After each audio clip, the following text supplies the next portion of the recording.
మనకి రాజ్యం ఉంటే రాజ్యాన్ని బట్టి సంతోషిస్తాం, కారు ఉంటే కారుని బట్టి సంతోషిస్తాం, బంగారం ఉంటే దాన్ని బట్టి సంతోషిస్తాం, ముత్యంలాగా అక్కడికి వచ్చిన కొడుకులు ఉంటే వారిని బట్టి సంతోషిస్తాం. మనం చదువుకుని మేధాశక్తి ఉండి చదువుకున్న సర్టిఫికెట్ ఉంటే దాన్ని బట్టి మనం సంతోషిస్తాం. కానీ ఇక్కడ రాయబడింది ఏమిటో తెలుసా? ఈ కీర్తన రాసిన కీర్తనాకారుడు ఒక రాజు. ఆ రాజు దేవుని బలాన్ని బట్టి సంతోషిస్తున్నాడట. అప్పుడు ఒక మాట చెబుతాను.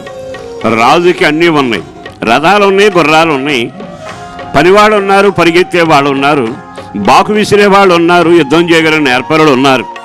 కానీ దానిని బట్టి అది చేపట్టలేదట, దానిని బట్టి సంతోషించడం లేదట. దేనిని బట్టి సంతోషిస్తున్నాడు అంటే దేవుని బలాన్ని బట్టి సంతోషిస్తున్నాడట.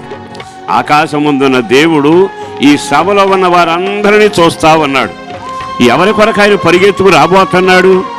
ఎవరైతే తన బలం మీద ఆధారపడకుండా, తన జ్ఞానం మీద ఆధారపడకుండా, తన వాక్చాతుర్యం మీద ఆధారపడకుండా, తనకున్న పరిజ్ఞానం, పరిపాలన, రాజదండం, బిండి బంగారాల మీద ఆధారపడకుండా ఎవరైతే దావీదులాగా యెహోవా ఇచ్చే బలం మీద యెహోవాయే నా బలం అని ఎవరైతే ఆనందిస్తారో, సంతోషిస్తారో, అట్టి వారిని గుర్తుపట్టి ఆయన ఎదురు రాబోతా ఉన్నాడు.